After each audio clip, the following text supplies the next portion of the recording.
We're moving away from monolithic type applications to microservices. I'm sure that many of you are already having these conversations within your organizations around, how to do this and ensure that uptime becomes the new normal, to ensure that high availability, ability to scale and protect your resources. Those are some of the things that you're looking to ensure that you're deploying your application in such manners, to ensure that your applications can scale accordingly the as the amount of visitors or users of your application increase or decrease, right? So, like I said, Linux is the baseline for many of these technologies. There is also such that we are leading in the market now, trying to help organizations get a good understanding of the journey, moving away from VMware to OpenShift. As you know, that Broadcom has changed their licensing model, and many departments like yours are worried around how to continue hitting their cost KPIs with the new expensive licensing model.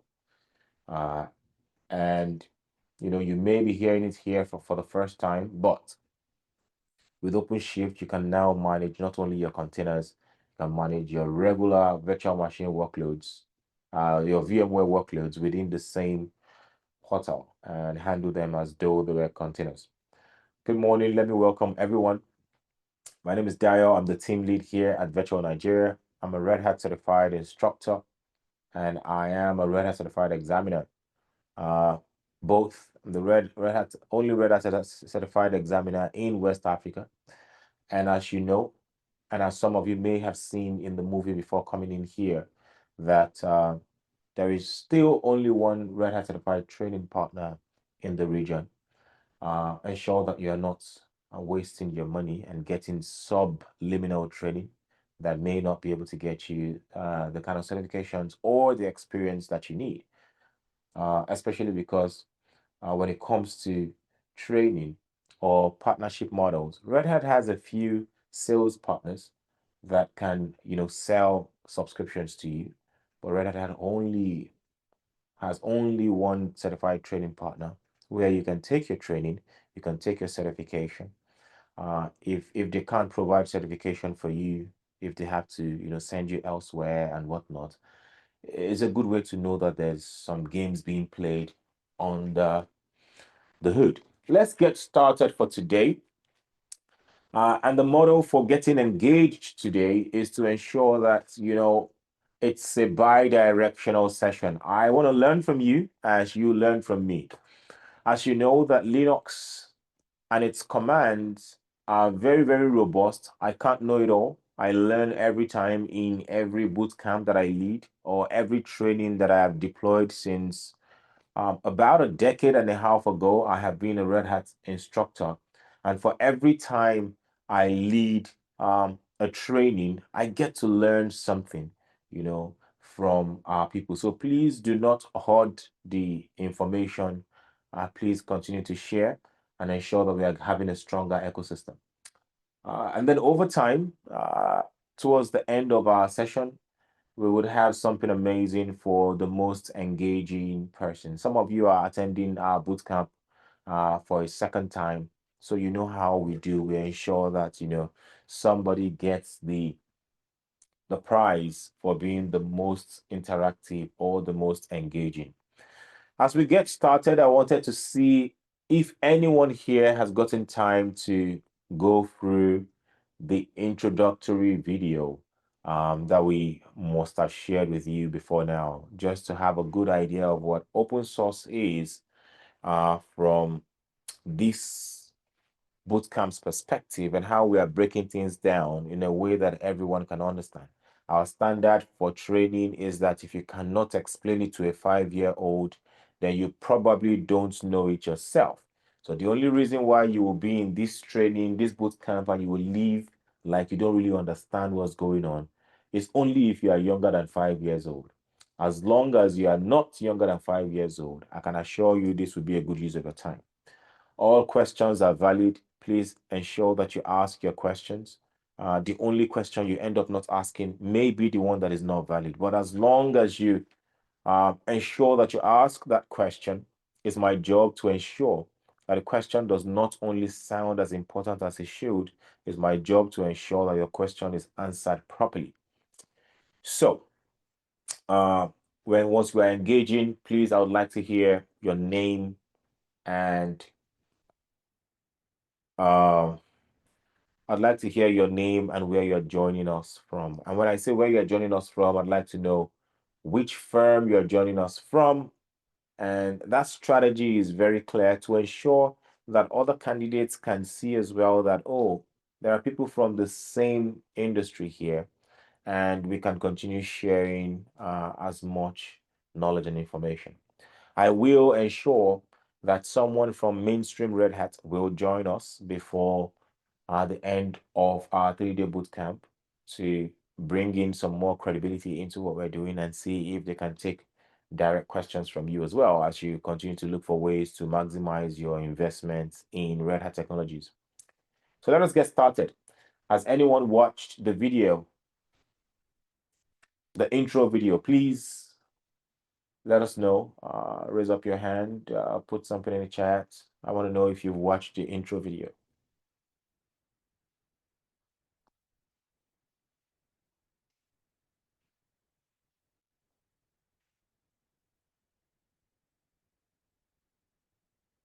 Mr. Abubakar, please go ahead and tell us, what did you watch and how did you find it? Thank you.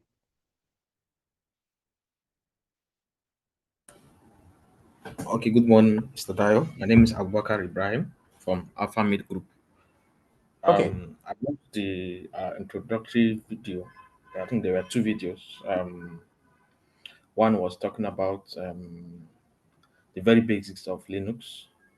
Um, the You broke down you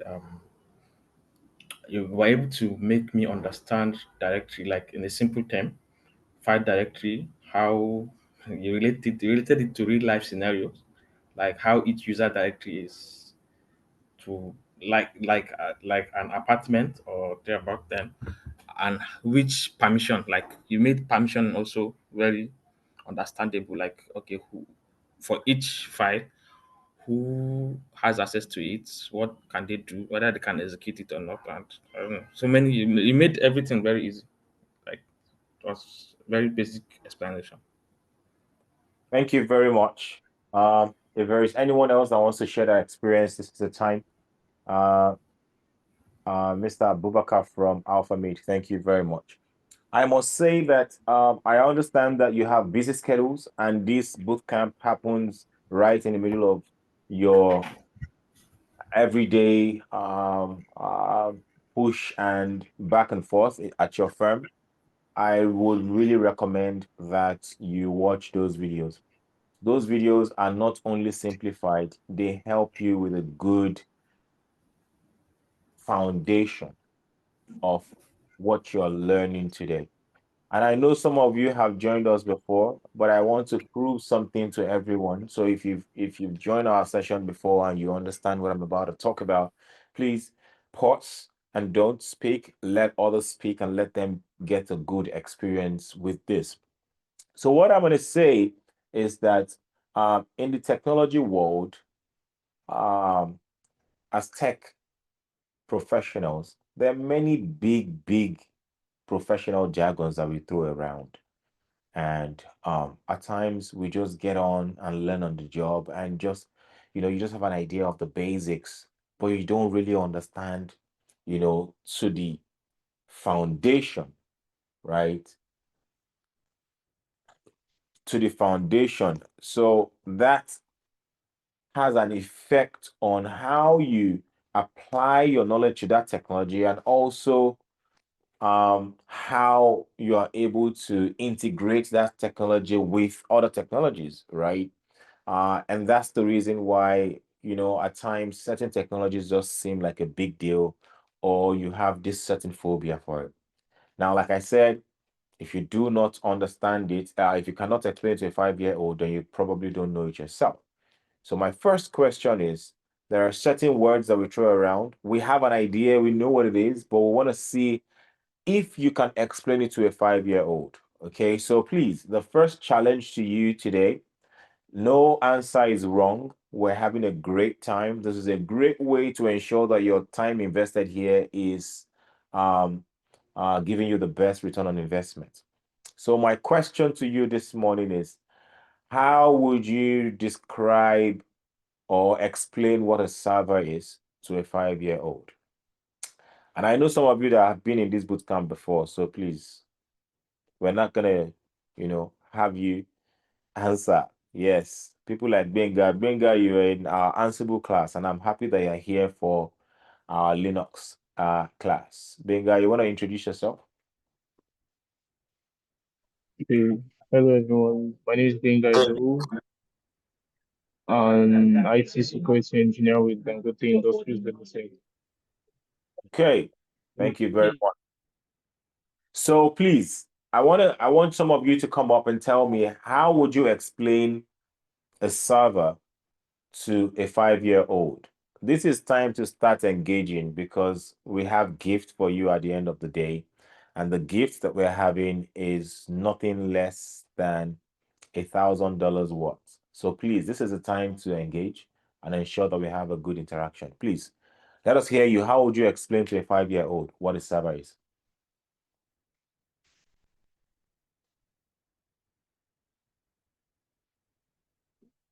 No. We're going to Hi, engage. good morning. Umar, okay, let's go. All right. So, Umar, please tell us which firm you are representing, and then we can answer the question. okay. My name is Umar Mohammed from NIBS. And IBSS. Yeah, and IBSS. All right. So how do you So, explain that? a server, just like how a waiter brings you food in a restaurant, a server brings you games, pictures, content when you ask. So, I think that's the simplest way I can put it. Thank you very much. Thank you. Is there anyone else that wants to try? Hi, my Please name is go. Alex from United Bank for Africa. So Wait, we all know Alex, say the bank in the way we know it now. Which one is the United States of Africa? Alex from UBA. No, that's what we know. Go ahead. So since we know 5-year-old children loves cartoons and all that, and most of them watch on YouTube, okay? It's Yeah. just best explain that those cartoons they watch are being hosted on a supercomputer, like a computer that has some programs running on them. So all these videos are being deployed on the computer, and that's why they can see the videos they see on YouTube. That particular YouTube they're watching from has like an house that is hosting the video or something. So that's the way I think I can explain to them. Fair enough. Thank you very much. I'm going to go ahead and take Stephen Appler. You were up.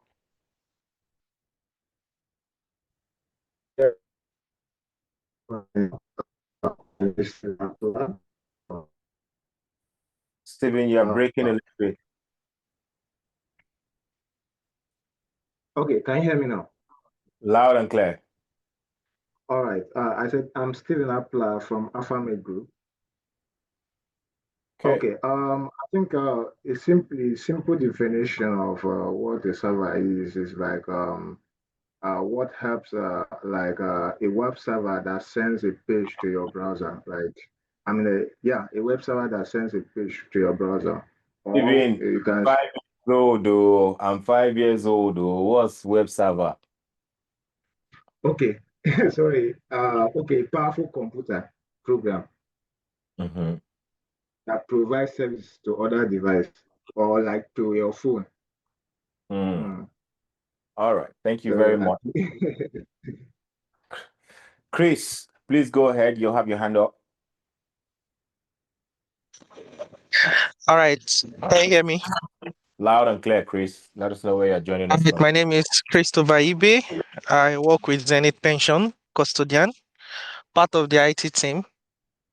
I can say um, a server is like a machine that you can send an errand, asking the machine to quickly do something for you. So, like those robotics whereby you can just tell the quickly get me something, get me this, get me that. So that's what basically the server does. That's how you can explain that to a 5-year-old. Beautiful. Thank you very much. I think we've gotten a good understanding of what we're trying to do here. So that's how much we'll break down things. And right now, it's time that we want to get into the nitty-gritty of breaking down the mystery of Linux. Please, if you have not seen those videos, ensure that you spend your time watching those videos later in the evening. Those videos are not more than 3-4 minutes each, but they open your eyes to certain things that you have overlooked in the past and really helps as you move on from here in your tech journey. Now let's get into Linux. I'm going to tell a quick story. So the quick story I want to tell is, when I was in the university, uh, I tried learning trigonometry. And trigonometry is something that I found very difficult. I was a smart kid, but I just couldn't pass trigonometry. I always failed it, or I passed, by the flesh. Now, eventually, after it was supposed to be 4 semesters of trigonometry, by the fourth semester was when I found out that actually there are some things called trigonometric identities. And what those things are means that as long as you know these things, as long as you know these things, you will be able to understand what the rest of everything is all about, right? Those are identities. With life generally, one second. With life generally, you see how you also you see parents who are trying to um, give their children a good heads up about marriage, and they just tell you some things. Those are identities of marriage. They say be calm, where as a man wants to see that the woman is getting angry to this level, pick your shirt and walk away. Ensure that she calms down and you come back to have a conversation. Those are identities of marriage. As young people, between yourselves, you people have identities for females. You say, hey, some of the female identities will be, don't expect to understand her all the time. If you understand her, then she's not female. That's what some people say. I'm not the one that said it. Please, no disrespect to all the ladies in the house, but I'm just, I know how ladies too will say that, a man that sounds aggressive to a certain level and shows some signs of this and that, those are signs of an abusive man. Those are identities that once you know, then you know how to handle it. All right, so let's talk about identities of Linux. Identities of Linux. Number one is that Linux believes that you know what you're doing. It believes that you know what you're doing. There are not so many safety nets like you have in your Windows world. In Windows, if you want to delete something at times, it will ask you, are you sure? Are you this? Are you that? So Linux believes that you know what you're doing. That's number one. Number two, Linux is very, very case sensitive. If you don't remember anything that I say today, you don't remember anything from the bootcamp, as long as you remember that Linux is case sensitive, then I'm fine. You have learned something from this bootcamp. It's so case sensitive that we as Linux engineers, we just decide to stay with lower cases just to ensure that there is no problem. It's like promising your 14-year-old nephew PlayStation 5.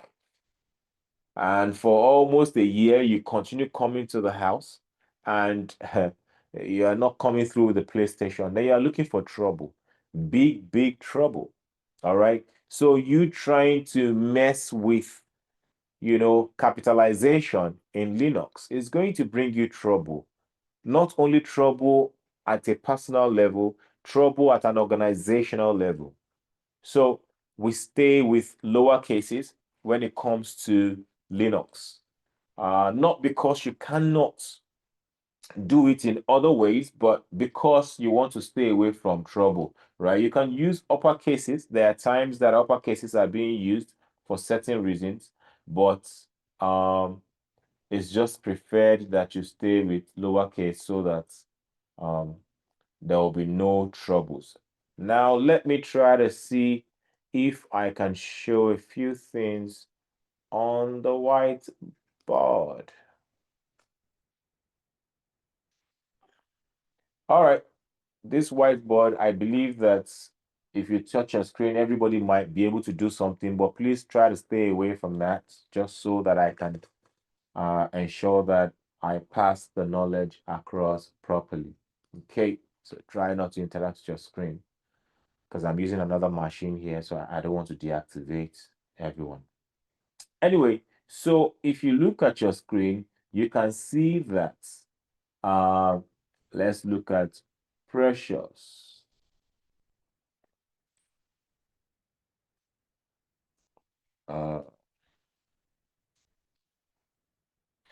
If we, is it showing on the screen? Can anybody see what I'm writing? Okay, good. So right on my screen, you can see if I write Precious. For that,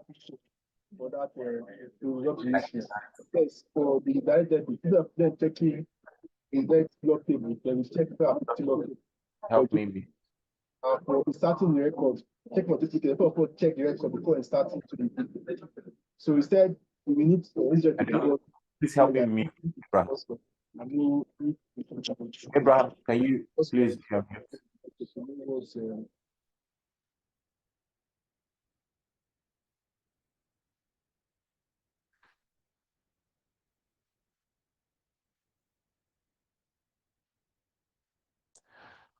All of this that I've written on the screen are seen differently in Linux. These are all different things in Linux, right? Linux believes that you have written 4 different things here. In Windows, Windows has some sort of internal, name resolution type stuff that it might be able to take all of this. All of these things don't matter in the world of Windows. But in Linux, this will be the beginning of your problem because you could have named a file like this. And then later on, you are beginning to search for the file like this. That's where your problem will start. Or maybe you have gone to refer to the file in other programs as this, and nothing is just working. And you might stay days, even weeks, troubleshooting before you end up finding out that it's just a case problem, right? So rather than do that, we all just stay with lower cases. All right. So as long as that's clear, if there's any question here, please ask me. I'm moving on to the next thing. Okay. So the next thing I want to share with you is to show you that Linux is no respecter of file extensions. Is no respecter of file extensions. In your world of Windows, you have what you call .txt, you have your .pptx, you have your .mp3, you have your .mp4, you have your .pdf, you have your I think this one is docx. Can anyone tell us what kind of file will be .mp3? Anyone, just come off mute and tell us.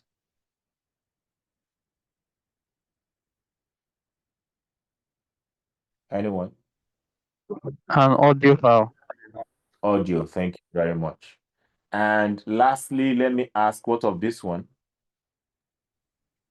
The PowerPoint file, presentation file.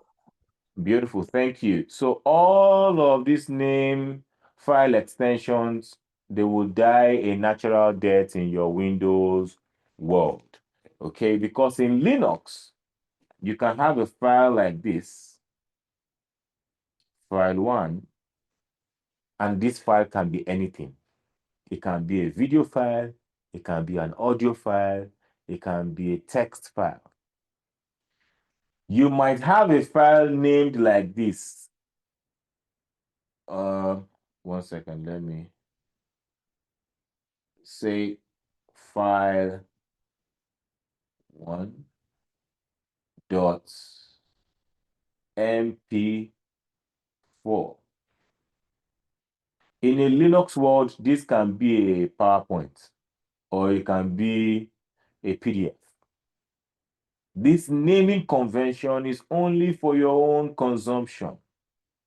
You might decide to continue naming like that so that while you are doing your administration from a distance, you see a certain file, you can tell what the file is from a distance. That's for your own consumption. It does not mean that Linux sees it as a video file. I hope this is clear. If there's any question, please ask me now. If it's confusing, please ask, because once we get beyond here, then it begins to sound a little bit more complicated, but it's going to be fun. I'm going to make sure that it's fun. As long as you understand this, then we can move on to the next thing. Okay, so let's clear the screen.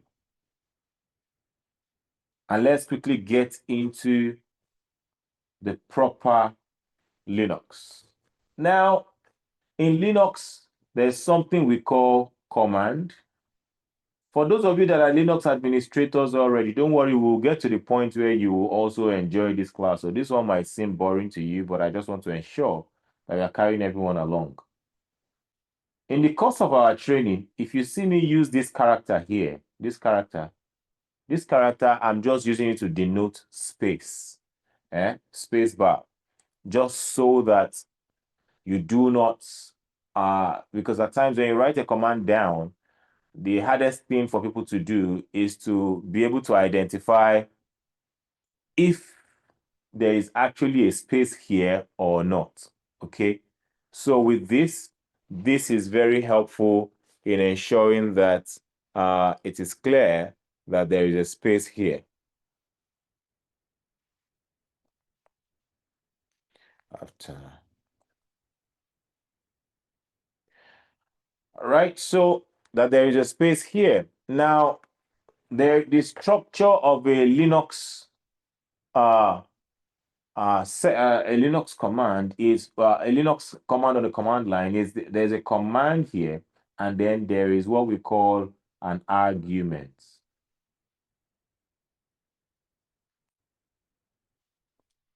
Okay. Now, before we get deep into this, let me quickly take the opportunity to explain the difference between the GUI and does anybody know what CLI is? That's the command line interface. Thank you, Alex. But let us move on like that and just help us again. What do you think TUI is? The terminal user interface. Umar, yeah, well, you are not too far from it. It's text user interface. Does anybody know what LUI is? LUI. That's okay. These three of them mean the same thing. Command line interface, text user interface, line user interface, it's all the same thing. right? The graphical user interface is one that allows you see and click around. Many of you know that already. But the command line interface is where you see that black screen and you are to type a command. And I'll help you understand why that command line interface is important. But before I get there, let me explain what the difference is. Now, the only thing that has stopped people from being Linux engineers before now is just the fear of that black screen. And there is nothing there. It's the easiest thing to handle. That black screen just means that, you know, when you enter your house and there is no light, maybe NEPA has taken light, right? When there is light, that's your GUI. You can click around, you can see everything you want and you're, you know, going there and clicking. But when there's no light in your house, you still know how to find your way around your house because you mentally know where everything is. You understand the structure of the house. And that's what it's all about with Linux as well. As long as you understand the structure of Linux, then you can mentally tell where you are at every point in time, even if there are commands for you to be able to verify exactly where you are at every point in time. So it's not a big deal. I'm explaining it like this so that you can understand that it's not a big deal. If, for example, I am maybe I was invited to someone's house. Let's say I was in Ridwan's house. If I'm in Ridwan's house, once we get to the door and then the light goes off, Ridwan can still enter because that's his house. He knows his way around. I cannot enter because I don't know my way around. I'm going to ask him, can you please ensure that we put on some sort of light here, right? So this is basically for you to understand the whole idea of the command line compared to a GUI. Lastly, to tell you about the command line is very effective in your environments because it's very secure, right? Apart from the fact that some of the extra packages you can have in your server can be exploited and things like that.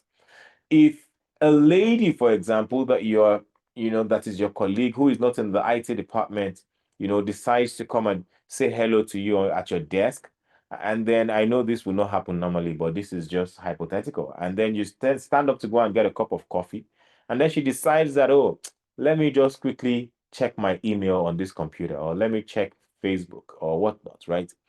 As long as there's GUI, she'll be able to click around. Maybe she can mistakenly click something that will bring the server down. But on the command line, you have to type the right command for something to happen. If you type the wrong command, it's safe. Nothing will go wrong. It will just tell you that the command that you have typed is wrong. And that's the reason why many system administrators, Linux administrators, find it hard to get their way out of some certain troubles that they get themselves into, because, you know, there's no way you will tell me that this thing was done mistakenly. You typed the command, you typed the argument and the options, and you arrived at this location, you know, so you cannot tell me that this is an error.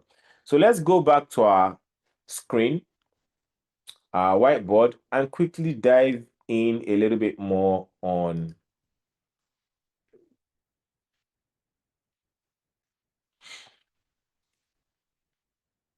the command line. Okay, so you see where I have command here. For those that are just joining or you didn't hear me, I said this sign is not a big deal. Oh, I'm just using it to, you know, say that there's a space here. Please, oh, don't go and get confused and say, you know, this is what you learned in the bootcamp. And then we can have command and argument. So the command here, this is what you want to do. And you can equate this to like maybe a slap. You want to slap somebody. And the argument, this is who or what you want to do this thing to, right? And this can be what? Maybe dial. And let's not forget that Linux is case sensitive. So we tend to use lower cases. Right? So bringing that up here, if you say slap space dial, this is a valid Linux command. Oh, I think I wrote it outside the screen. Slap space dial. This is a valid Linux command. Dial is getting a slap. The only problem here is that you have not defined it properly, what kind of slap dial is getting and where the slap is happening. If you run this command like this, I may get the slap on my head. I may get the slap at my back. You may even throw the slap and it's just the tip of the slap that touches me. So you want to ensure that you are defining your command properly, which brings us to the idea of options. Options. So with Linux, we can define options. Let me erase this. We can define options.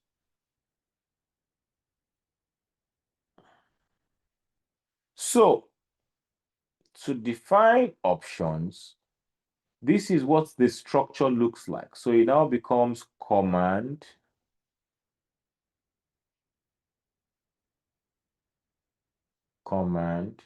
space options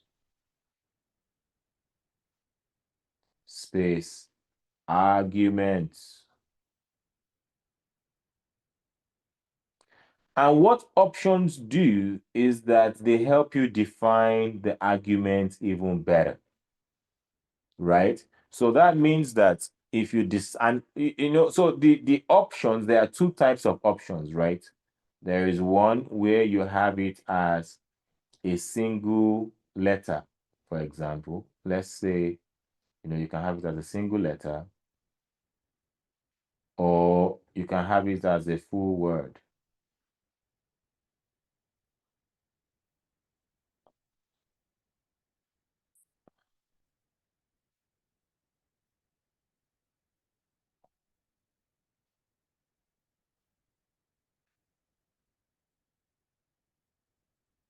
You can have it as a full word.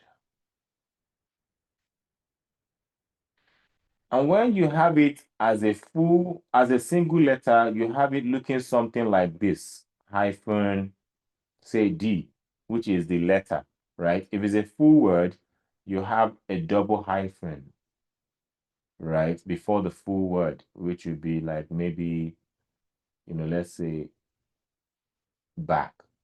Okay. Now, as we move on from here, it becomes more interesting because now you can decide to say, I want to slap dial on his face. So this command becomes more meaningful. And then we now say slap space. Let's say face is depicted by hyphen F space dial. So this means that Dio is definitely getting a slap on his face. There's no question about it. If you were learning Linux for the first time and you saw this command, this will most likely be confusing to you. But that's just all Linux is all about. If you understand it this far, we will dive into interesting areas of Linux now and you continue to follow us. That means as well that this command can also be written as slap space hyphen face space dial. Are there any questions? Any questions? Please speak up now so that we can, touch it. I love it when you call me back. So you're not going to be a bother if you call me back.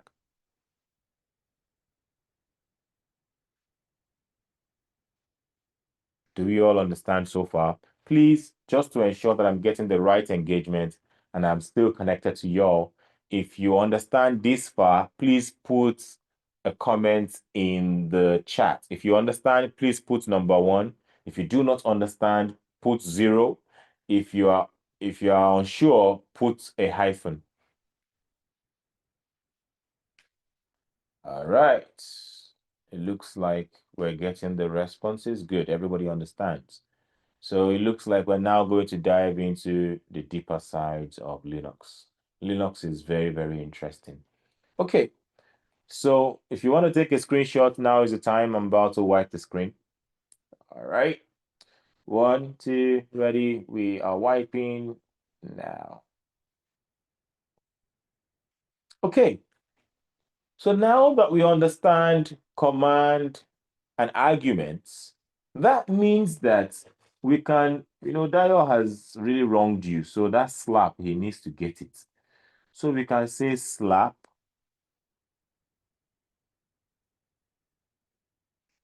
space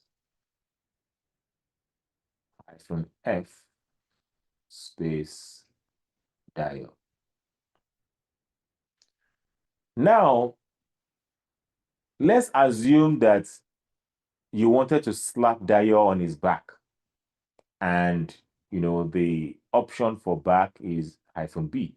This becomes space and slap space -B space Dio. Let's assume that you want to ensure that the slap is a dirty slap. It becomes slap space -D space Dio. Let's assume that you want the slap to, be a left-hand slap, coming from your left hand. And that can also be slap space -L Dio. Now, see where we are going, We can now say that, oh, I know that people like Benga, that does not like me, will not like for me to only get a slap on the face. People like Benga would like to combine this slap that is going to the face, would like to ensure that it's also a dirty slap because the guy is beefing me, and he would like it to be a left hand slap. Which brings us to ensuring that these 3 arguments or these 3 options are combined in the command. So this now brings us to slap. He wants the face, so we can say -F. He wants to be a dirty slap, we can say -D. And then he wants as well to be a left-hand slap, we can say -L. And then put in the arguments, Dio. I hope this is understood. If you get confused, pull me back. This is just bringing all those options into one line. And as Linux administrators, we're naturally very lazy people. So we always look for better and effective ways to get commands done, right? The shortest way to get it done and move on. Shortest but most effective. So even this command, we can break it down and make it shorter. All of these options,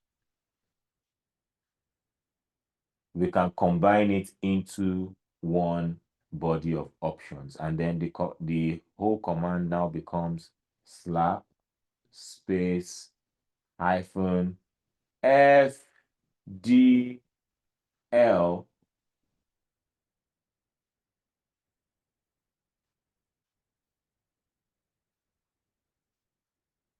Dio. Hi, Victoria.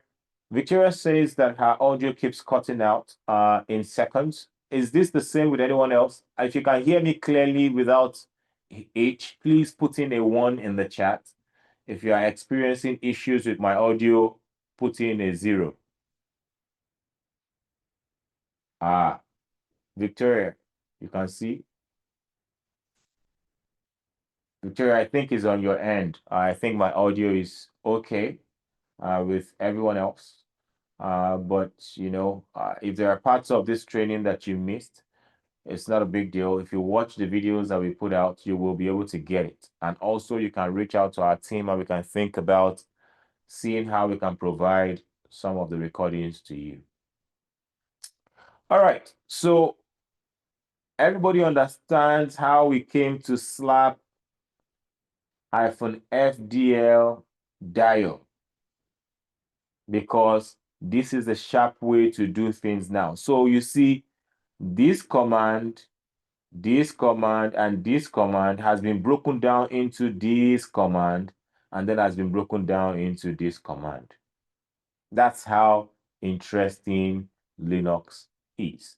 At this point, are there any questions? If you look at the things that I've done here, is there anything that is picking up your interest, or you're just curious to ask a certain question, that question that is burning in your mind? This is the right time to ask, because if we go deeper, it might be more difficult.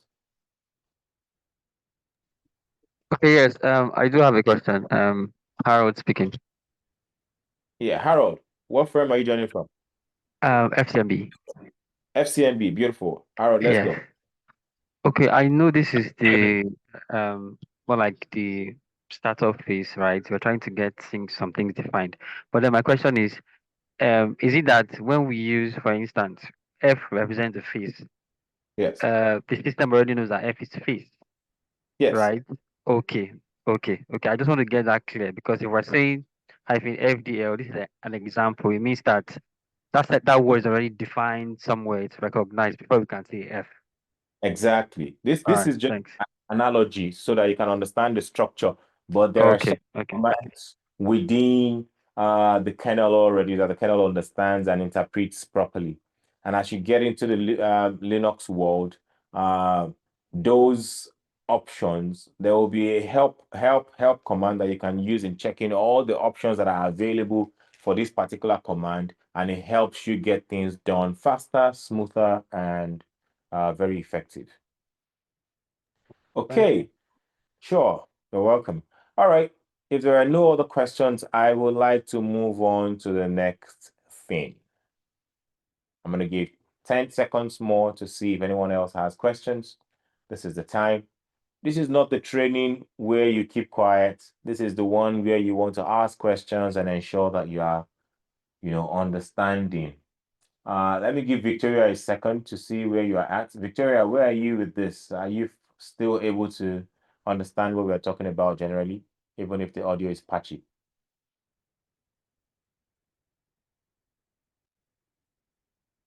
Victoria, are you here? Okay, good. How many ladies do we have here, just to ensure that we are mindful of them, and we can ensure that they get some special gifts afterward? Apart from Victoria, is there anybody else here that is female? We like to encourage females in tech. Right. Looks like there's nobody else. Let's get into the next thing. So, yes, Eniola, can I help? Why are you putting up? Eniola, let this be the last time you get in the middle of my chat. And we know you are a female, but you are an in-house female. We're not talking about people like you. Please get out of my way. All right, good. Oh, I see Precious here. Precious, is that a male or female? Because I know the name is unisex. Precious Catterton. Precious, are you here? All right. Yeah, Let's sorry, I have a question, please. Yes, please, Peter. Yes, I want to ask, the order is FDL. Does the order matters? Can it come with any order? That's an amazing question. Please, Eniola, put 5 points somewhere for Peter. Peter, you didn't tell us which firm you are joining us from. Oh, sorry, Peter from UBA. UBA, beautiful. It does not matter the order, right? So as it is, it can be FDL or it can be LD, whatever, however you arrange it is not a big deal. Okay, one more question, please. Yes. From this syntax now, do we have, must it be on a particular, is it case sensitive? 100% case sensitive. That's the first thing I said, Okay. 100% sensitive. Let me quickly double down on that. Linux is so case sensitive that we stay with lower cases just to be sure at all times. If somebody sends me an email now and you spell my name in lower cases, starting it with a lowercase, I don't get offended. The first thing I'm thinking is I'm excited that maybe that person is a Linux engineer as well. We get so used to lower cases that at times we're typing emails, we type everything in lower cases. It's out of being careful, so that you don't go and put an uppercase somewhere and you forget that it's an uppercase. Now, there are times, let me quickly break this down. There are times that you will need to introduce uppercases.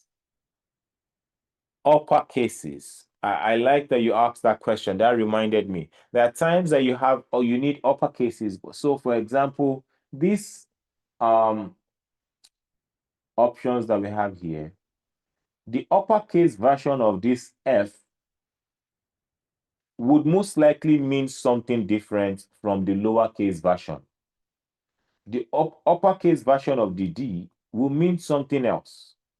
The uppercase version of the L will mean something else. So if you are running this command and you run lowercase f, uppercase D, lowercase l, it's not the same thing most of the time. 99% of the time, it's not the same thing as that one up there. Aha. Uppercases come, but they come in a special way, and you will be told, specially, either from the command or from the person who is passing down the set of commands to run, or in a training, or in a documentation. It will be clearly stated that this is uppercase. I just wanted to make it clear, but 80 to 85% of the times you are working with lowercase.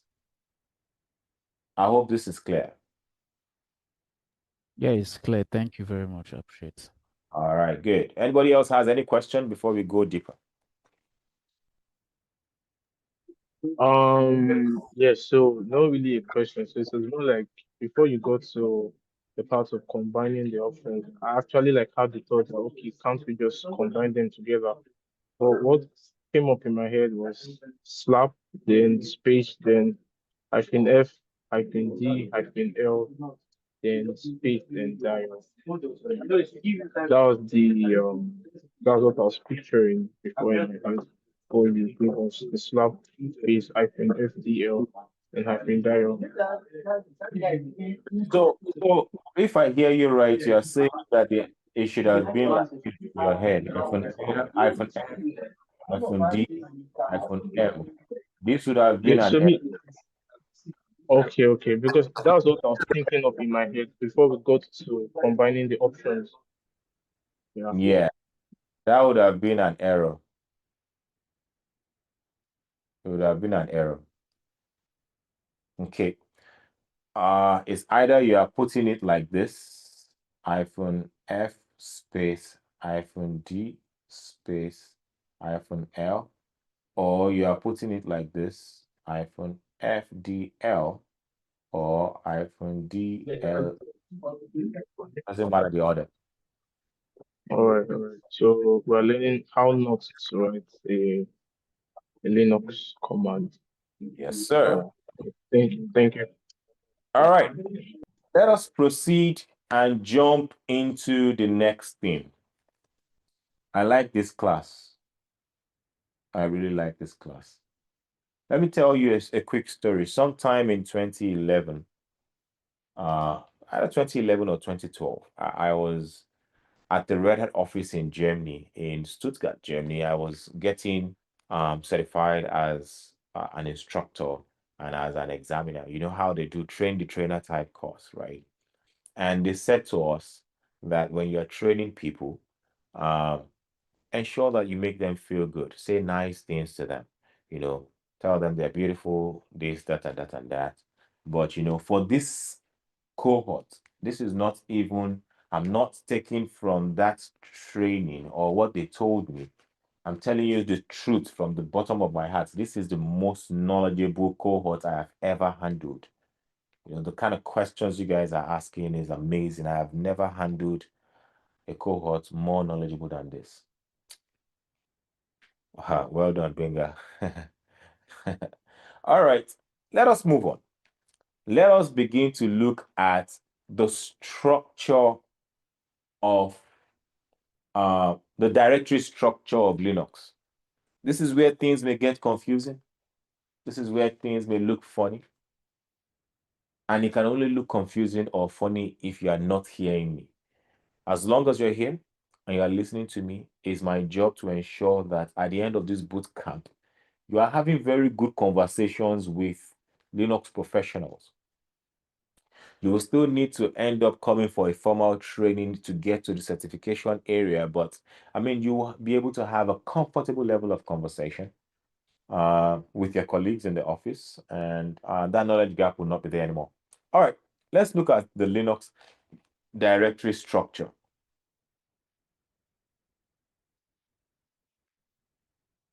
So let's get the whiteboard up.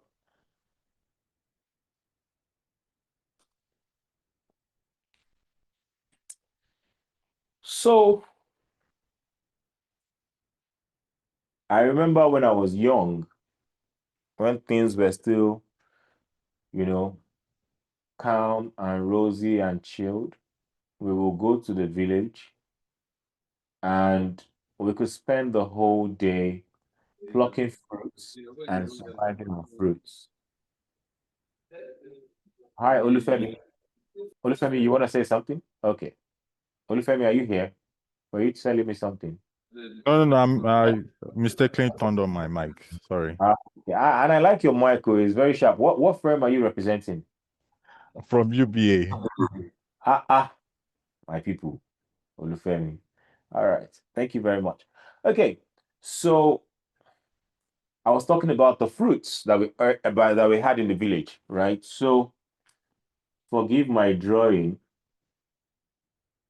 Let's say this is a tree.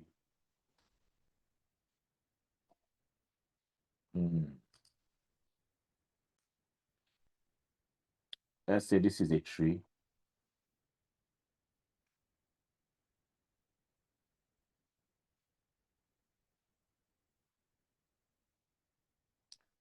So if this is a tree, it means that, this will be the branches. And what would this be, guys? Everyone? The roots. The roots. Thank you very much. Let's leave this diagram for a second and look here. Every time we use the term root in Linux, there are two things involved. It's either we are talking about a directory,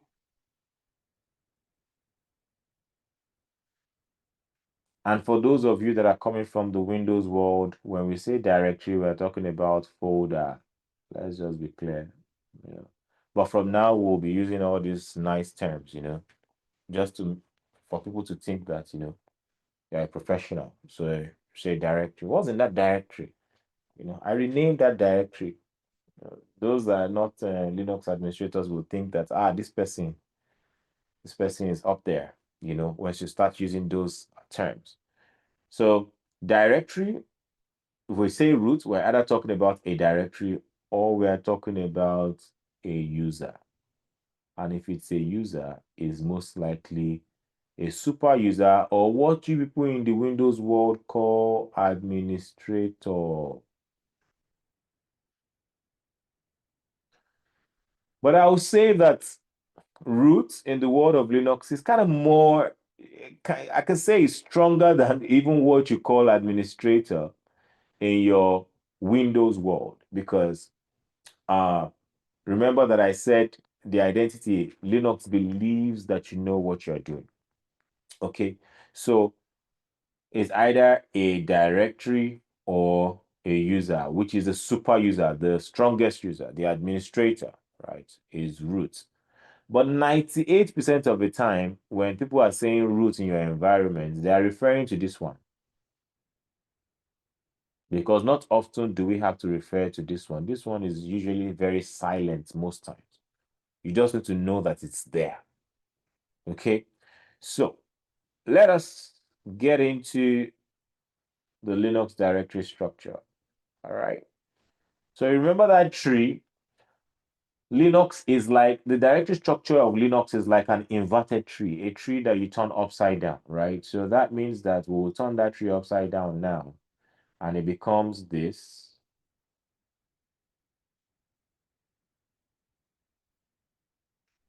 This.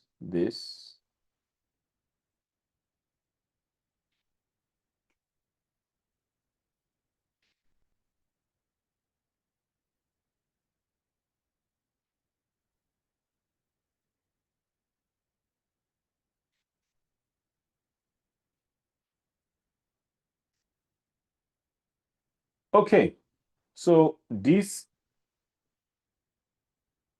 can anybody tell me? I have this in, I do this in every of my class. Either I'm training in Nigeria or in the West or somewhere in South Africa, wherever. This argument happens all the time. What is this character called? Is this a backslash or a forward slash? Forward slash. Forward slash. Forward slash. Please, let's put it in the chat. If you are for forward chat, put 1 in the chat. If you are for backslash, put 2.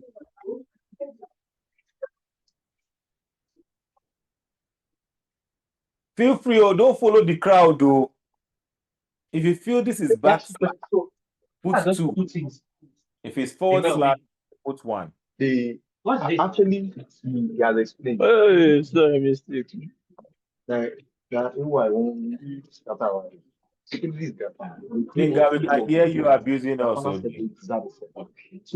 Inga, you are abusing No, no, us. no, no, no, no, no, no, no. All right. So we all agree that it's forward slash. Me, I believe it's backslash. All of you are saying forward slash. No problem. Oh, Precious is back. Precious, I was trying to get across to you before to ensure that I identify if you're male or female so I can know which gift I can keep for you.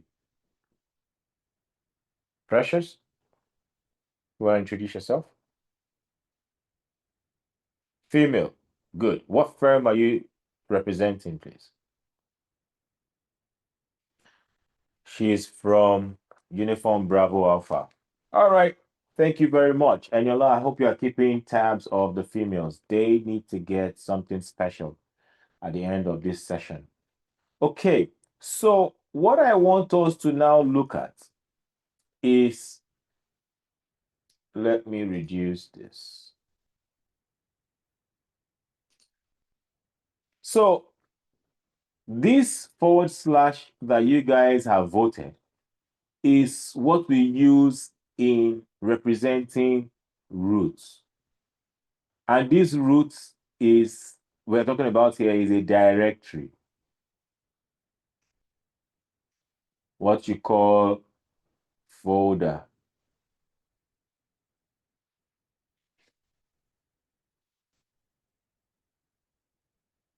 How do I ensure that you can see? Aha. It's a directory and what you call a folder. All right. Now let us start naming these points. So the first one here is already named. This is the root. This is the outermost directory, the biggest directory. You know how in your Windows world you have something like C users. Let me write it here. In your Windows world, you have something like C users and downloads, all those things. You see, this in Windows, this C is a drive and is like the outermost directory that is housing all the rest, right? That's what's happening here. This slash is a directory, and it's the biggest directory in your Linux environment, housing everything else, okay? Now, we can decide to call this A, B, C, D, E, F. This is not capital O. I'm staying by the convention of writing in small cases. G, H, I,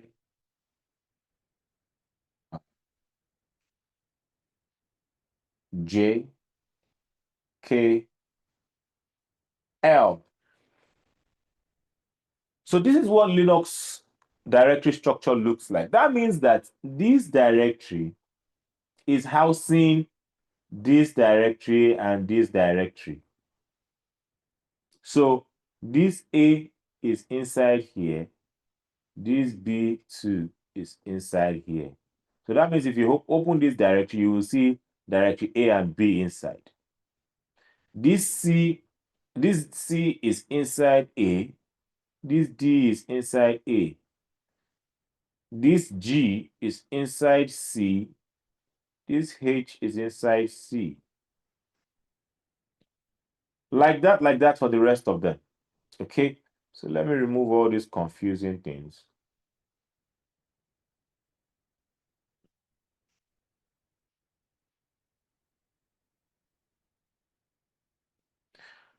Okay, so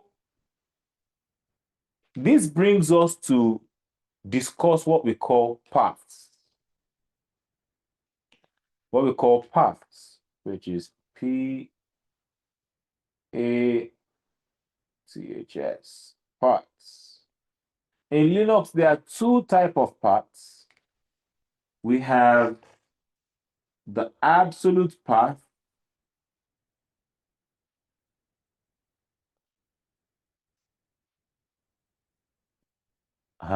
who is that one putting line on our something? Please, you know what? Let me see if I can deactivate.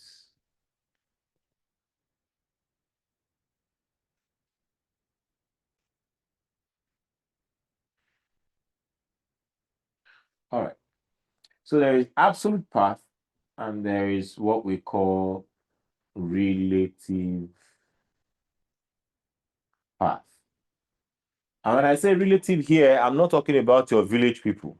Your village people don't know Linux. You understand? If they knew Linux, they'll be making so much money. Village people don't know Linux. I'm sure about that one. So we have absolute path and relative path. With the absolute and relative path, absolute means the address from root all the way to your area of interest. How do I remove this line? Well, I don't like using Zoom.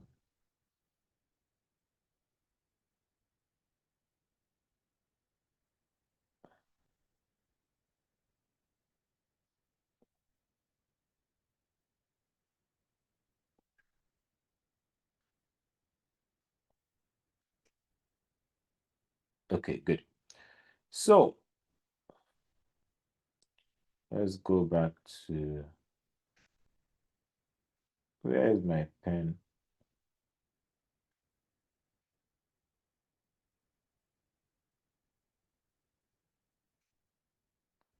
Okay, so if you look at, let's say we are aiming for directory C here. The address to directory C now becomes roots. The next thing is A, and then we have C. That's the absolute path to C. We're dealing with absolute paths first. Let me give another example. let's say directory E. Absolute path to directory E is root B E. And when we talk about paths, we're really talking about addresses. So let me use an analogy to explain certain things for us to get it properly. So when I was way younger, I grew up in the ghetto. Somebody in the chat here, somebody in here sent me a message saying, I know you. We grew up in the same ghetto together. We grew up somewhere in some of the strongest ghettos in Lagos. And because I grew up in the ghetto, my mindset would follow certain things. In the ghetto, we woke up in the morning, we're standing in front of the house, in front of the face me and face you. And then we see a girl that is selling bread and beans. She's passing. Most of the time, you see her, she's selling to the neighbors, the people that are opposite you. She's there selling bread and beans. So you want bread and beans. You ask her from a distance and say, please, I want bread and beans. And I want you to deliver it. She now say, oh, where make I carry and go? Bring her come my house, right? At that point, you have said my house because your house is relative to where she's currently situated. Where she is currently is relative to her location. You don't have to explain too much. From there, she can tell that, okay, that's your house. I think you'll be sounding like a madman if she says, where make I carry and come? You not say, bring it to number 22, Fagbolo Street, Orile, Surulere, Lagos. Telling her the address of where you are. People are just going to think that you are going mad. The same way, if you ordered something from Amazon or from Jumia, if you order something from Jumia, when you pay, and they say, where should we deliver it? You can't just write there and say, my house. That's a joke. It's a big joke. You're going to have to put in your full address for them so that they can ensure that it is delivered. What you said to that girl that is selling beans and bread is you have given your relative path. Your relative path. That path is relative to where she is and relative to where you are. So you just say, my house. What you have given to Jumia is your absolute path, the full address. If you can understand the concept of these two that I'm talking about, you will know Linux. That's all that you need to be the best at anything that you're doing with Linux. Because in Linux, anything you're doing, there's always going to be paths with it. You're either doing it to this path or that path, looking for the address to this particular file or that particular directory. I want to pause for a second and see if anybody is confused so you can ask the questions and I can make it clear and we can move on. If you really want to get something out of this, if you really want to become a Linux professional, if you really want to be earning that extra $5,000 per month just by opening a window on your table in the office or handling some other remote jobs too, this is the time to ask.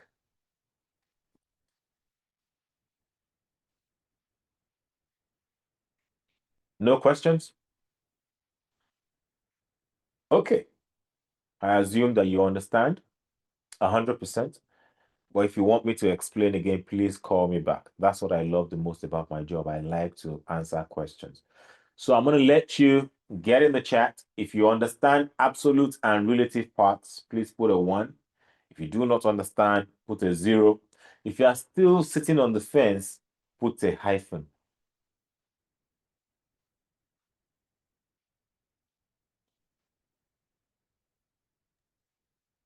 Hello, Mr. Dayo, good morning. Yes, please, go ahead.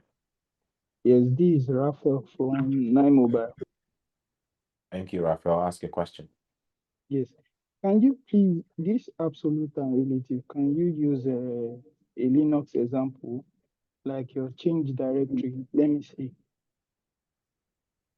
Yeah, we're gonna get there.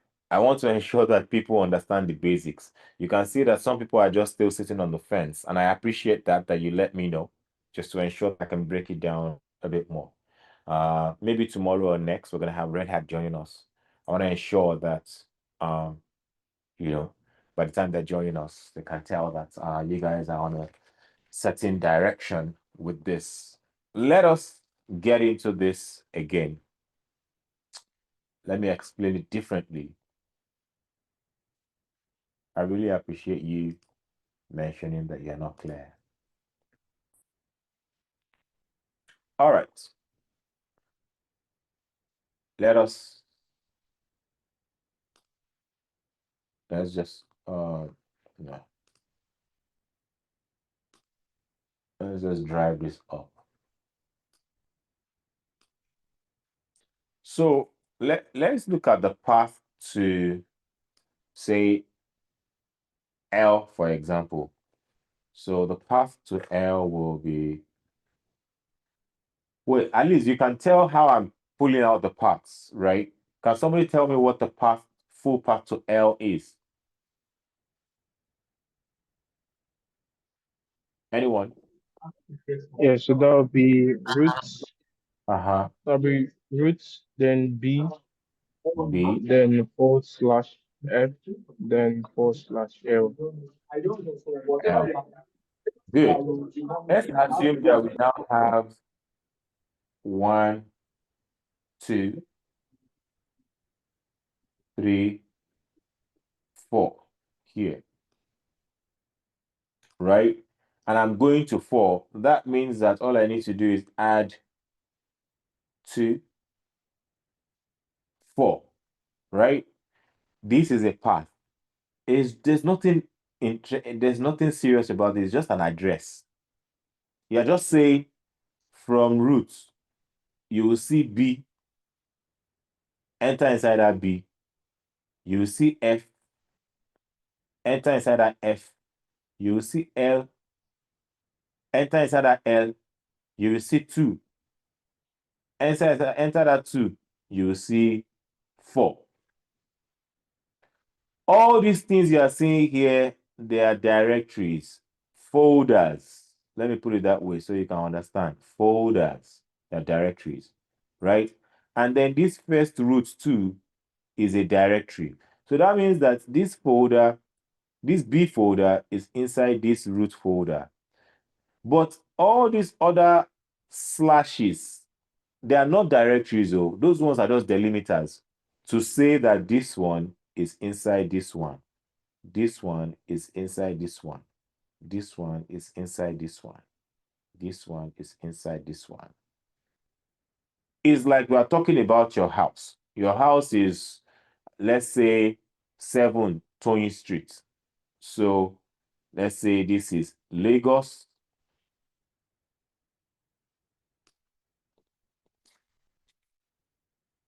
Let's say this is Lagos here. And then 7 Tony Street. Then flat 4. Then living room. Then bed room. Then let's say bath. Oh,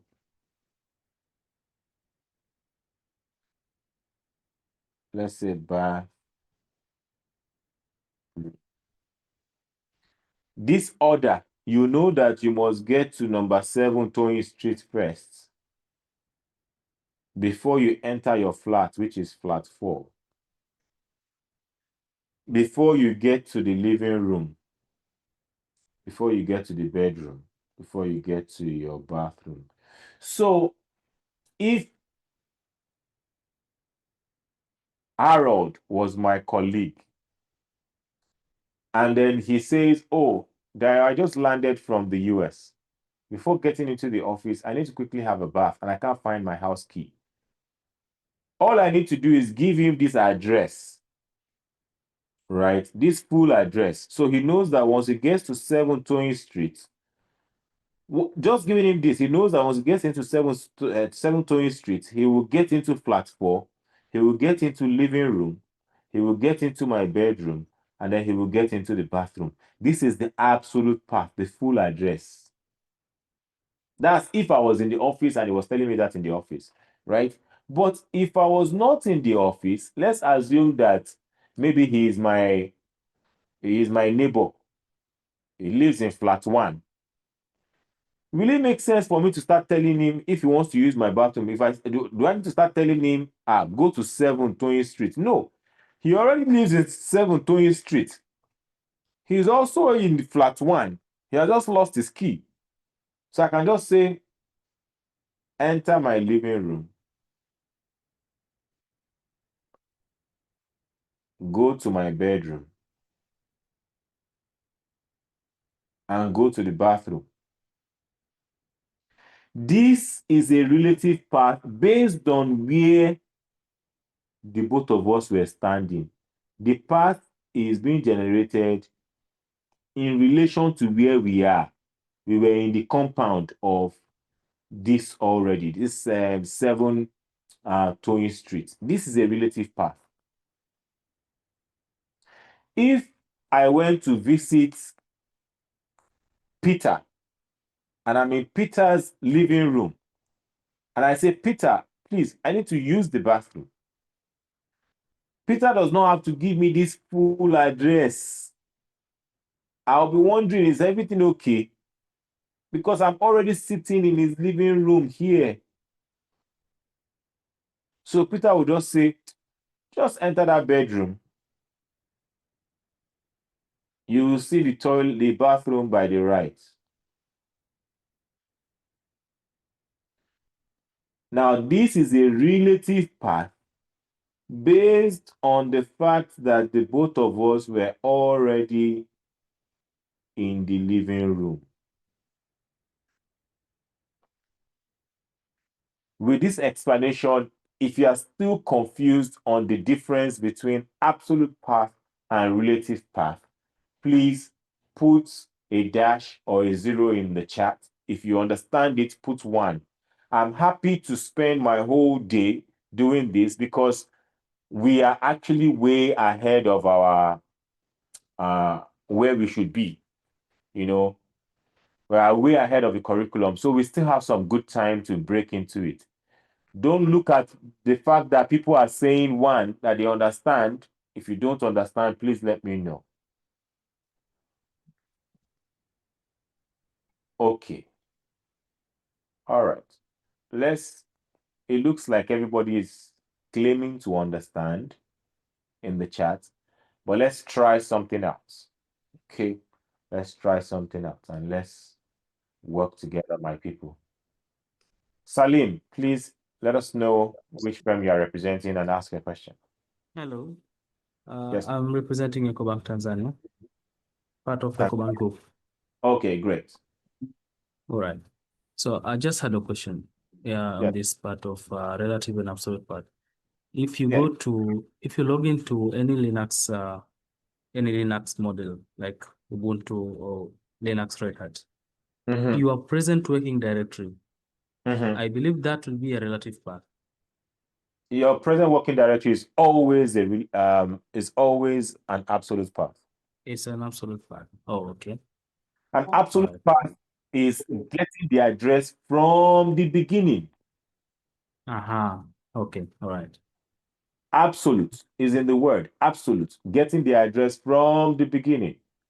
What part of Tanzania are you? Are you in Dar es Salaam or you are in Zanzibar? Yeah, I'm in Dar es Salaam. Dar es Salaam. Okay. If you are in Dar es Salaam, now if I am putting in your address, I most likely will start here and say, let's use the short form and just say TZ Dar Oh no, this is a crime. You can use DSM as a short form. I can use DS, right? DSM, yes. TZ DSM. No, I want to ensure that I'm using lowercase Ah, so that I don't get in trouble. So it's DSL, M, DSM. M, good. And then you are from EcoBank. And then what department are you in? Infra? No, technology. Technology.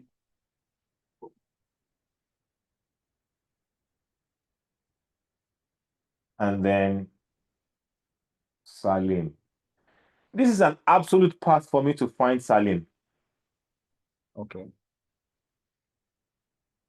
And this Salim, we can get into that later. This Salim can be a file or a directory. Okay, I'll get into that later. But this is the absolute path for me to find Salim.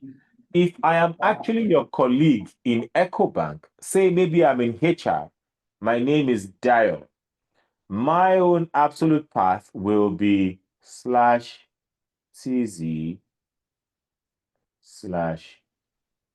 /DSN EcoBank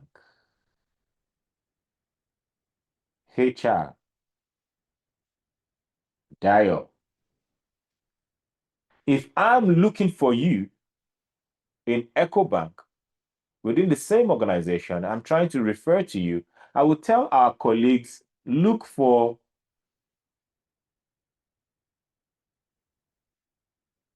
technology, Salim.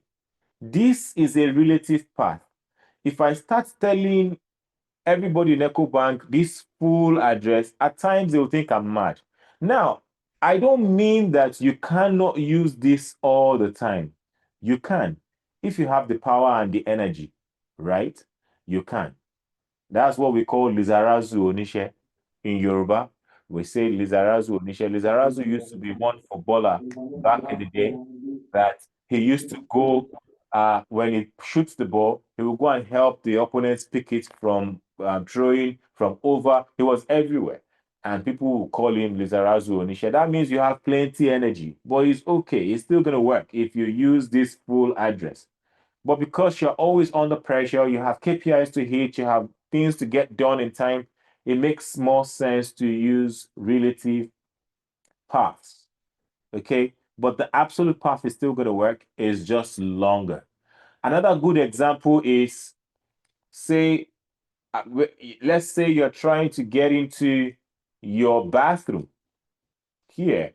You live here, you live in flat 4, and you are in your living room. Okay. Now you want to go to your bathroom. Would you have to run outside and start from, 7 Tony Street, enter flat 4, now enter living room, bedroom, before you now get to bathroom? No.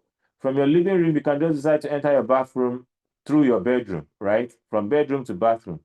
Is anybody going to stop you from running outside and go and start over again to get to your bathroom? No, they won't stop you, but people will just think you're mad. So that's the reason why there's a clear difference between relative and absolute paths and how you use it. Some of these paths in your Linux environment can be very long, and you may not exactly want to be typing absolute paths all the time, especially when your location is relative to that point. When we're talking about locations in Linux, don't worry, we're going to get into all of that later. Anything else that is confusing you, apart from this relative and absolute path, we will get there. But I just want to ensure that this is clear and everybody understands. Thank you. This part was absolutely clear right now. All right, good. Thank you very much. So now that we understand this, let us quickly take a challenge. Please ensure that you participate as much as you can. It helps. You're training and you're training, what do they call them? Is it training and whatever departments? They can tell you how much it costs to, put people like me on a training. It's very expensive. It's very expensive. By the Red Hat standard, your first Linux course will be costing nothing less than $3,500. And I want us to ensure that we're, latching onto this and, get the best out of it. Now, if I have roots here, and then here I have 1, 2,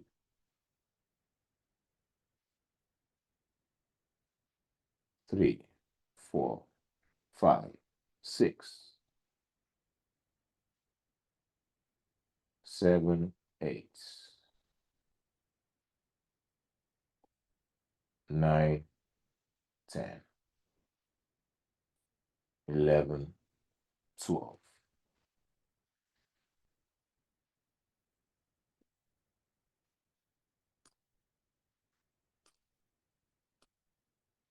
So what I want now, I Sorry, want your 12 doesn't have one in front of it. Do not get us confused. Omar. Thank you.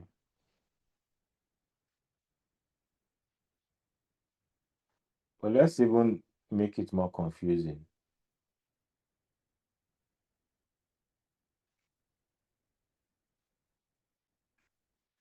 So, can someone tell me the absolute path to 8? Okay, the absolute part of it, starting from the roots. So you have roots, and then Yes. 1 1, slash 3 slash 8. Okay, /3 /8. Thank you very much. Okay. Now I see people responding in chat. That's beautiful as well. Now I'm going to take you to an avenue that will confuse you now. Okay. So let's assume that you are already in 2. How do you get to 14? You may be confused, but you will learn something interesting here. So I want you to please help me. How do you get to 14 from 2? Okay, from 2, can I go? Yeah, go ahead. Okay, from 2, I'll just have from 2 to just be slash 6 slash 12, then slash 14. So you say /6 /12 /14. Provided we're already in 2. Yeah. Okay. Now I want you all to see what's going on here. As a Linux administrator, if I read this, I'm reading it as that there is root and probably there is 6. Yeah. And under that 6, there is 12 and there is 14. These are the issues. Can you see how confusing it is? It's wrong. Yeah. Which is the reason why absolute parts always start with a slash. Relative parts never start with a slash.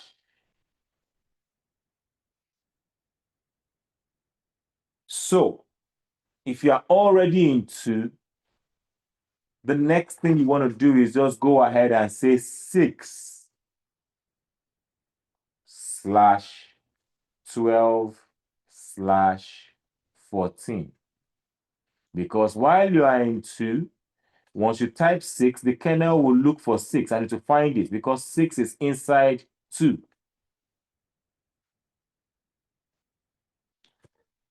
If you are confused, ask me now. We have about 15 minutes more to wrap up for today. But this is the interesting and tricky part. If you can get this before the end of today, I will be the happiest man today.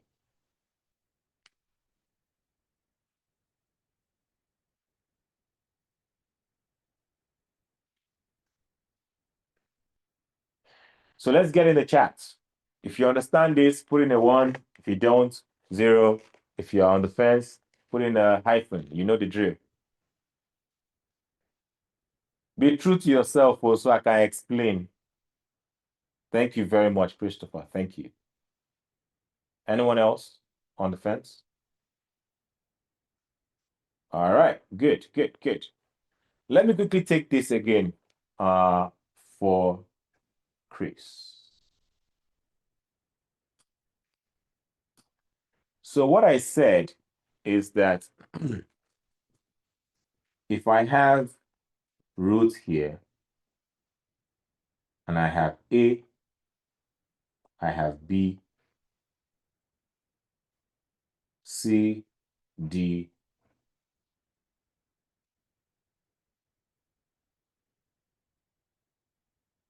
E, F.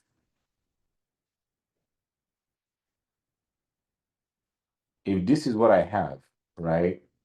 Now, if I'm trying to get the address, the full address to F, as long as it's absolute, that means we are starting from here. The full address. That will be root A, D, F. But if I'm already in A, if I want to write down the relative path to F, the moment I start with this, the kernel will assume that you are starting from here. But for you to write a path, if you are already here, for you to write a path that takes you, what's going on now? Village people.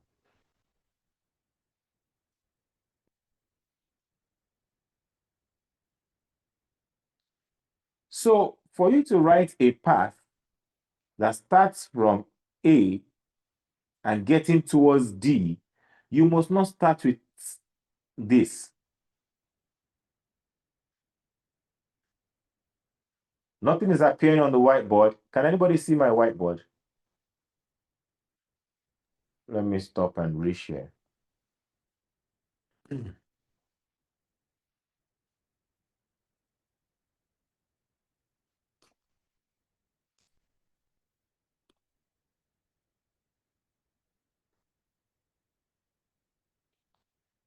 Chris, do you see my whiteboard now?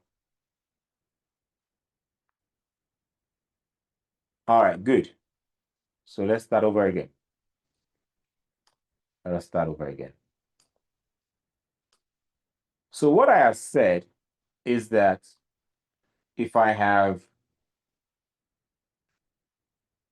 this A, B, C, D, E, F, the absolute path to F will be slash A, D, F. But as long as I am already, so this is assuming that we are starting from the top. We want to drive through like this. Right? But as long as I'm already here,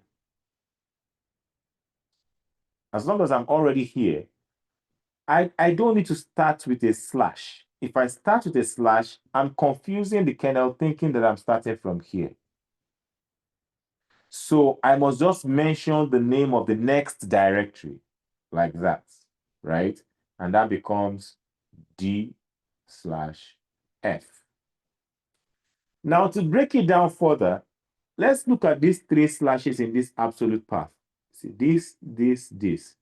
The first slash is different. The first slash is actually a directory or a folder. All the remaining slashes, this one and this one, these guys are just delimiters, showing that this is inside here, this is inside here. These slashes are very, very useless. They are just, kind of saying this is inside that, having a delimiter there. The first one is a directory holding everything else. Chris, is this better? Beautiful. Thank you very much for the one that you have put in there. So today we've touched the whole idea of Linux. Um, Today I have explained that Linux is the bedrock of many of the technologies that you are seeing in your environment. In fact, if you know Linux properly, you begin to see that even Windows was built around a Unix-like structure, right? Windows has the it has the GUI, but it also has this directory structure. That's why you see that that path C/users/Femi/downloads is the same thing. So today we have touched that. We have also understood the basics of Linux, the identities of Linux, that Linux is case sensitive. Linux is also no respecter of file extensions. Linux believes that you know what you're doing. With this in your mind, you are definitely going to be able to conquer the fear. And I also mentioned it that, look, that command line is supposed to be your friend, right? I know it looks scary, but that scary look is what is keeping many people away from Linux, and that's why the demand for Linux engineers is high, and that's why they pay them even better, around the world. This might be the beginning of the journey to begin to pull in, as many streams of income as possible, because you can just sit down somewhere, have 2 or 3 command lines open, and you're just typing in the commands and you're making your money. The idea and the groundwork has been laid today. Tomorrow, we're going to have hands-on. We're going to put our hands on the command line. If you have your own Linux UAT environment or a test environment that you want to use, that's fine. Bring it. If you don't have a Linux machine, don't worry, come. We will provide one for you. You can look in the chat, in the Slack channel you've been added to. Someone will paste links there on how to get access to a free Linux server via your browser, and you will be able to leverage that to get things done. I'm going to give space to the 2 ladies. They say ladies first, to see if there's going to be any feedback. Sukomi, what firm are you joining from? Joining from Night Comstat. Night Comstat. All right, please check your email that you were used, that your email, for your invitation email, you most likely get all the details there to join the Slack. I want to I go didn't ahead. I got the email, but I didn't get the link. Okay, don't worry. I'll ensure that somebody emails more details to you. All right. For now, I want to quickly focus on feedback, and I would like to give today to ladies, as they say, ladies first. I'd like to hear a verbal feedback from the ladies in the house. Let's start with Precious, and then we're going to move on to Victoria. Precious, can we please get feedback from you? How has today's class been for you?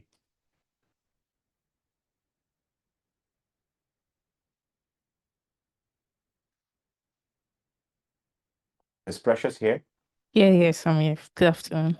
So please introduce yourself, what firm you're representing, and how the session has been for you. Okay, my name is Precious Skeleton, and I'm representing UBA.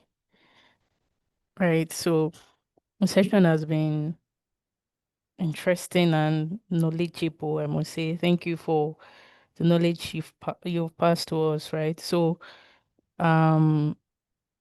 some things were not clear prior to this session, right? I know we've not gotten deep, but some unlearning and relearning has been done.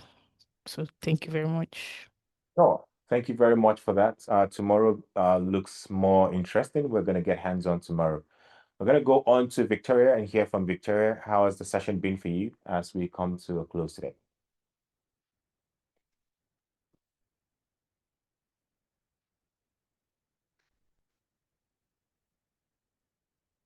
Oh, Victoria, you're not going to talk to us.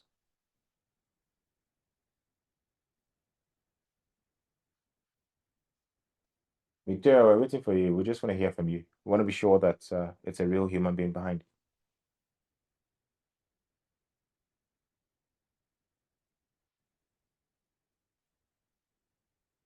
Okay, Victoria. It looks like Victoria is not going to be able to speak up.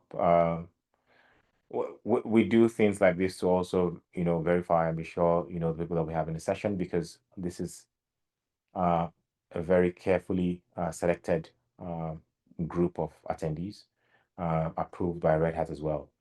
I'm gonna go ahead and pick one more person. Maybe we would go with Olushola Shinyabola. Let's see if we can get feedback from you. Let us know what firm you're joining us from.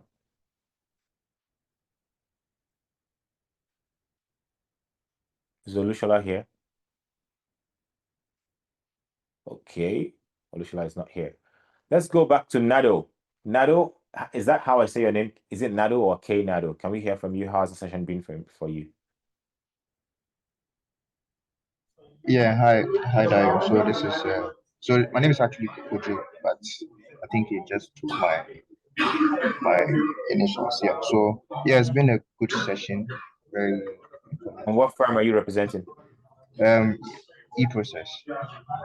E-process in Ghana. Yeah, e-process Ghana. All right, good. All right.